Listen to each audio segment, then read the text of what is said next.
বাংলার মাটি শক্ত ঘাঁটি, সেখানে খুব সুবিধে করে কিন্তু এখনো উঠতে পারেনি বিজেপি। আর তাই বিজেপির বিকাশ মডেলে বাংলার কিন্তু ঠাঁই নেই।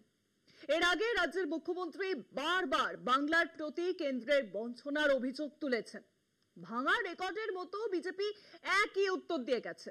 বিজেপির নিয়তি সাফ, আর বাংলায় শুধুই দুর্নীতি। তাই বাংলাকে টাকা দেয় না কেন্দ্র।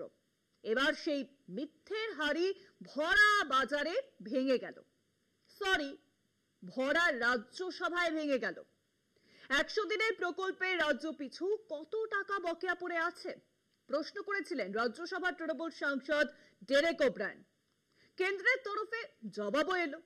জবাব দিল কেন্দ্রীয় সরকারের গ্রামোন্নয়ন মন্ত্রক। কিন্তু সেই ফেরেস্তের তালিকায় আশ্চর্যজনকভাবে বাদ পশ্চিমবঙ্গের নাম। কেন বাদ? প্রতিশোধ। বাংলার মানুষ গেরুয়া হুঁশিয়ারিকে পরোয়া করে না, তারই প্রতিশোধ। নাকি বাংলার সরকারকে আর কোনোভাবেই জব্দ করা যাচ্ছে না, তার প্রতিশোধ।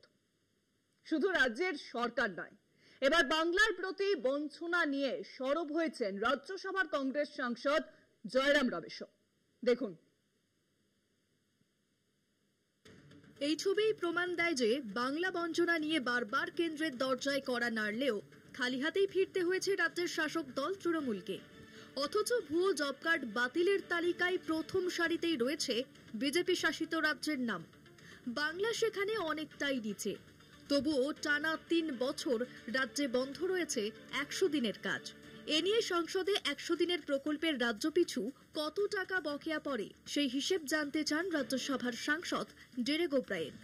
তৃণমূল সাংসদের প্রশ্নের জবাবে 33টি রাজ্য ও কেন্দ্রশাসিত অঞ্চলের তথ্য সম্বলিত একটি বিবরণী প্রকাশ করেন কেন্দ্রীয় গ্রামোন্নয়ন মন্ত্রী শিবরাজ সিং চৌহান। কিন্তু সেই তালিকাতেও আশ্চর্যজনকভাবে বাদ যায় পশ্চিমবঙ্গের নাম। এক্স হ্যান্ডেলে বাংলার বিরুদ্ধে এই বঞ্চনায় সরব হয়েছেন রাজ্যসভার সাংসদ জয়রাম রমেশ। তিনি লিখেছেন, অভূতপূর্ব ও হাস্যকর ঘটনা। প্রশ্ন জাগছে যে বাংলা কি ভারতবর্ষের মানচিত্রের বাইরে? পশ্চিমবঙ্গ কি ভারতবর্ষের মধ্যে নয়? রাজ্যের যে তালিকা দেওয়া হয়েছে সেই তালিকায় পশ্চিমবঙ্গের নামই নেই। এই যে বাংলাকে ব্রাত্য করে দেওয়া, এই যে বাংলা বিরোধী, বাঙালি বিরোধী, বাংলা ভাষা বিরোধী সমস্ত রাজ্যের নাম রয়েছে, পশ্চিমবঙ্গের নামটা বাদ দিয়ে দিয়েছেন। এভাবে বাংলাকে ব্রাত্য করতে পারবেন না। পশ্চিমবঙ্গের নাম বাদ পড়েছে, পশ্চিমবঙ্গে 100 দিনে কোনো কাজই হয়নি, তো বকেয়া হবে কোত্থেকে? এই নিয়েই তো আমাদের মামলা করতে হয়েছে। সেই নিয়েই তো আদালত বলেছে 100 দিনের কাজ চালু করো। এই রাজ্য সরকার তো 100 দিনের কোনো কাজে প্রকল্পই করছে না। আর যদি কেন্দ্রীয় সরকার ভুল তথ্য দিয়ে থাকেন, কেন রাজ্য সরকার থেকে ঠিক তথ্য দিয়ে পাল্টা বিবৃতি দিচ্ছেন না? আমি এটা তো বুঝতে পারছি না। 24 লোকসভা ভোটে বিজেপির বিরুদ্ধে এই বঞ্চনার অভিযোগই ছিল অন্যতম ভোট হাতিয়ার। কেন বাংলায় 100 দিনের কাজের কেন্দ্রীয় অনুদান নিয়ে বঞ্চনা? তৃণমূলের এই জোরালো প্রশ্নে এবার সুর মিলল জোট শরিক কংগ্রেসেরও। দীর্ঘ টালবাহানার পর আগামী অগস্ট মাস থেকেই রাজ্যে পুনরায় 100 দিনের কাজ চালু করার নির্দেশ দিয়েছে কলকাতা হাইকোর্ট। কেন্দ্রের বঞ্চনার পরও কিভাবে কবে কাজ শুরু হবে সেদিকেই তাকিয়ে রাজ্যবাসী। কলকাতা টিভি।